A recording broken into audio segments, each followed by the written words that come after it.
Siti. Kali ini kita akan bedah buku. Sebelum itu kita perkenalan dulu. Saya Alfi, Saya Zerlin, saya Dwi, Saya Maria. saya Fadila. Oke, kali ini kita ber1, 2, 3, 4, 5 mau bedah buku yang berjudul Akuntansi Keuangan. Ini karya Wati Ansastuti dan Dr. Surti Kartini. Dan pada kali ini kita akan bedah buku bab 11 yaitu aktiva tetap. Gitu ya guys ya. Nah, dari mbak-mbak berempat ini mungkin ada yang tahu apa itu aktiva tetap. Biasanya aktiva tetap itu kan berupa aset tetap. Nah, aset tetap itu digunakan dalam produksi atau penyediaan barang atau jasa kan. Biasanya itu berupa kayak tanah, gedung, mesin pabrik kayak gitu. Aktiva tetap itu biasanya digunakan oleh perusahaan yang dia itu mendata yang bersifat tetap gitu loh pokoknya. Aktiva tetap itu juga ada yang berwujud sama tidak berwujud ya mbak. Nah, ya itu yang berwujud tadi yang disebutkan sama mbak Maria. Nah, sedangkan yang tidak berwujud itu bisa berupa hak paten, terus hak cipta. Itu juga termasuk aktiva tetap ya. Ya, Kalau dari Mbak Fadila gimana nih? itu ya aset tetap itu adalah aset dari suatu perusahaan yang harus dilaporkan ke dalam pajak salah satunya ya, karena setiap perusahaan itu pasti ada laporan keuangannya sendiri gitu, dan di dalam laporan keuangan itu terdapat juga aset tetap yang disebutkan Mbak Aulia tadi seperti kayak tanah, bangunan, barang-barang lainnya gitu. Oke. Nah, kalau misalnya untuk pengakuannya juga kalau misalnya kita meskipun beli tunai atau kredit itu juga kita akui juga ya, jangan misalnya itu masih ngutang jadi belum asetku gitu, jangan begitu ya, maksudnya belum diakui Tadi kan setidaknya aktiva tetap itu yang kita beli lah ya, meskipun secara tunai atau kredit gitu ya. Dan aktiva tetap itu ada depresiasinya juga ya. Betul, ada nilai dulu penurunan nilainya. Itu tergantung ada golongannya kok. Ada yang 24 tahun gitu ya. Iya, betul 4 tahun gitu. Emang jangka waktunya biasanya aktiva tetap itu sampai berapa tahun sih lamanya? Kayak harus diganti mungkin? Kalau misalnya kita menurut kayak namanya itu Golongannya itu mungkin agak kadang kita tuh masih mikir ini masih 4 tahun masih bagus nih, jadi kita masih pakai gitu. Tapi secara nilainya itu udah tapi tergantung dengan pijakan perusahaan masing-masing juga ya. Nah, di sini ada karakteristik aktiva tetap. Yaitu yang pertama yang jelas memiliki bentuk fisik. Lalu digunakan secara aktif dalam kegiatan operasional perusahaan. Lalu dimiliki bukan untuk tujuan investasi. Lalu memiliki jangka waktu kegunaan dan relatif permanen. Dan terakhir memberikan manfaat di masa yang akan datang. Nah, ini ada depresiasi juga yang tadi sempat disinggung. Metode depresiasi di sini ada garis lurus. Metode garis lurus ini dihitungnya dari harga perolehan dikurangi nilai residu per umur manfaat aktiva tetapnya. Jadi itu nanti didapatkan nilai penyusutannya per tahun itu berapa. Jadi setiap tahun itu pasti nilainya menurun gitu ya Mbak ya? Iya betul. Sesuai masa golongannya dan umurnya. Iya. Terus manfaatnya juga sudah berkurang juga ya? Ya harusnya sudah berkurang. Mungkin ini dari mbak-mbak ini nih kan berkecimpung di divisi accounting ya. Dan pastinya juga terutama mungkin Mbak Fadila yang biasanya ini ngurusin aset-aset juga nggak sih Mbak di perusahaan kita ini? Kalau aku mungkin lebih ke mendata sih Mbak, mendata aset apa aja sih yang masih berfungsi, dan juga mendata itu salah satunya untuk laporan keuangannya gitu. Jadi mungkin ya nggak selalu setiap tahun gitu.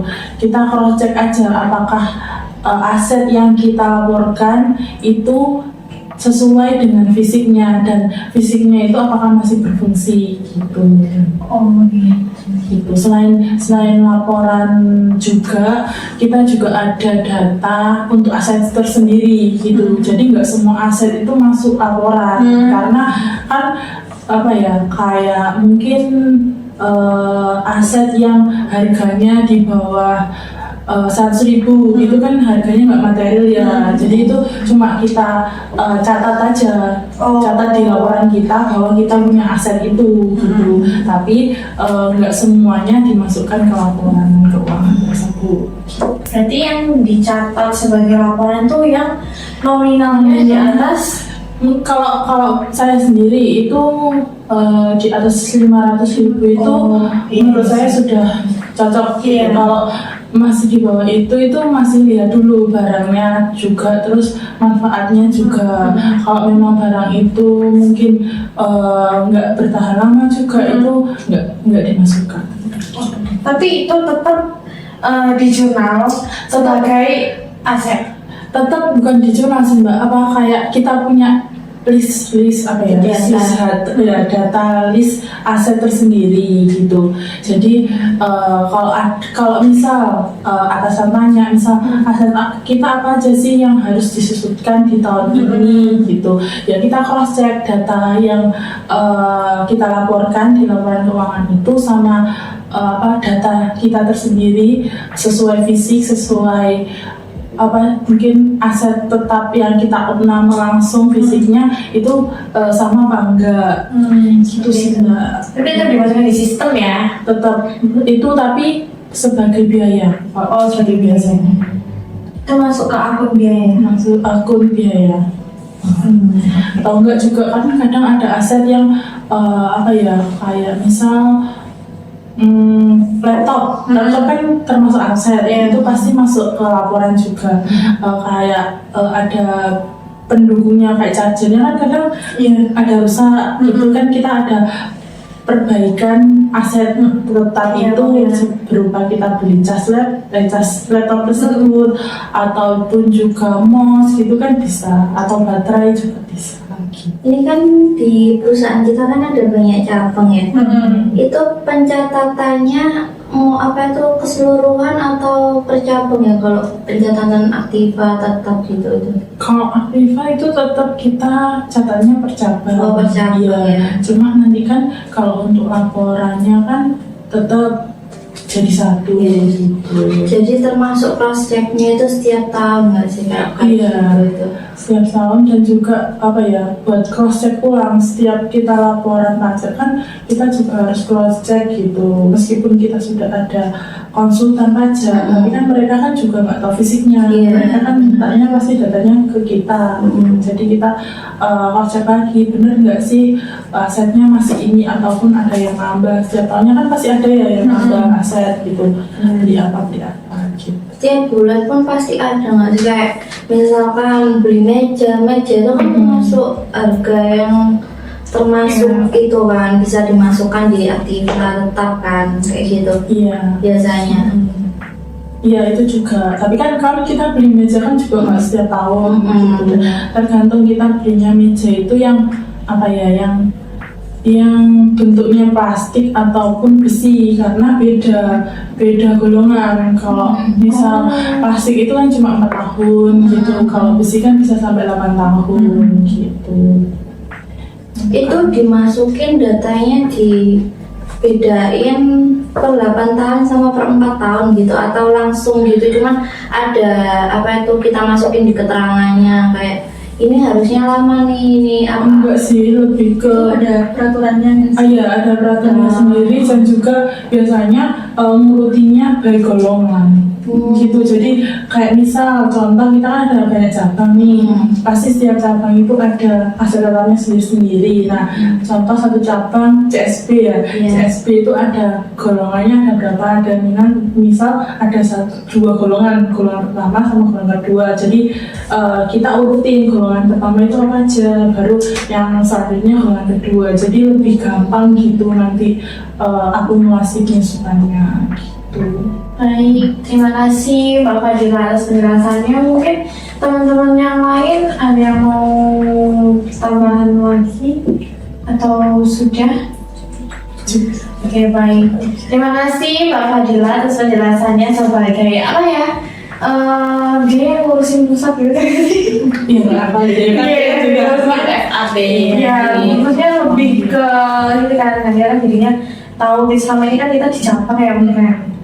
Aku kan pernah di cabang, jadi jadinya tahu kan aku biasanya cuma hanya input doang, aset-aset itu doang. Ternyata itu memang berpengaruh juga ke laporan perusahaan juga gitu ya. Jadi kesimpulannya adalah aktiva tetap itu atau aset itu diperoleh dan dipergunakan dalam operasional perusahaan dan tidak untuk dijual. Ya. Terus aktiva tetap itu sifatnya juga permanen dan berjangka panjang. Terus ada juga yang berwujud dan tidak berwujud. Aktiva tetap itu yang aktiva tetap berwujud itu berupa bangunan. Terus pokoknya yang bisa dilihat gitu kan ya. Bisa dilihat, dilakukan, dipegang. Jadi dipergunakan Ya, dipergunakan juga. Terus kayak nggak berwujud itu seperti apa tadi Mary? Hak cipta, hak dan patent dan lain sebagainya. Oke, sekian dari bedah buku kita kali ini. Sampai jumpa di bedah buku berikutnya. Bye bye.